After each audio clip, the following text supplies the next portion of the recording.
हदगावच्या पुरवठा विभागाचा सावळा गोंधळ, नागरिकांची कामे होत नसल्याने व्यक्त होत आहे संताप। हदगाव तहसील कार्यालयाअंतर्गत पुरवठा विभागामध्ये सावळा गोंधळ पाहायला मिळत आहे। कर्मचारी कार्यालयात वेळेवर हजर होत नसल्याने नागरिकांची कामे प्रलंबित आहेत। कर्मचारी अधिकारी हे तालुक्याच्या ठिकाणी न राहता जिल्ह्यावरून ये-जा करीत असल्याने नागरिकांची कामे खोळंबली आहेत। 2 महिन्यांपासून नागरिकांनी आपल्या दिलेल्या राशनची कामे तसेच घरकुलाची कामे झाली नसल्यामुळे अनेक नागरिकांची हेळसांड होत आहे। नुकतेच 2 महिन्यांपूर्वी पुरवठा विभागात लाचलुचपत विभागाने धाड टाकल्याने तेथील कर्मचारी निलंबित झाला असून नव्याने आलेला कर्मचारी वेळेवर येत नसल्यामुळे नागरिकांमध्ये संतापाची लाट पाहायला मिळत आहे। आज आपण पंचायत समितीवरील कार्यालयात आलेले आहोत। कार्यालयामध्ये कर्मचारी आपल्याला 12 वाजायले गैरहजर दिसत आहे, याबद्दल आपलं म्हणणं काय?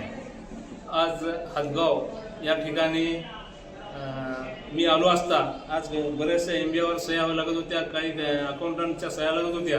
बऱ्याचसे कामं आज शेवटचे आमचे 2 दिवस उरल्याचे असताना आता प्रशासक यांनी जाहीर केले, शासनाने प्रशासक नेमले, आमचे स्वतः असून असे कामं होत नाहीत, दिरंगाई होत आहे। आणि प्रशासक नेमल्यानं आम्हाला किती नाहक त्रास या शासनाला विचार करावा लागेल, किती आम्हाला नाहक त्रास सहन करावा लागेल। आज बघतो की बाई 12 वाजून गेले तरी एकही कर्मचारी या ठिकाणी उपस्थित नाही। असा हे हदगाव पंचायत समितीचा असा कानूनी कारभार या ठिकाणी चालू आहे। आणि कुठल्याही प्रकारचे या ठिकाणी आमचे जे काही कामं आहेत, कामं आता या ठिकाणी 12 वाजले, नांदेडला जायचं आहे, नांदेडहून केव्हा यावं, केव्हा कामं करावं, या साहेबाच्या केव्हा सह्या घ्यावं, हे असे दिरंगाई दररोज आमचे चालू आहे।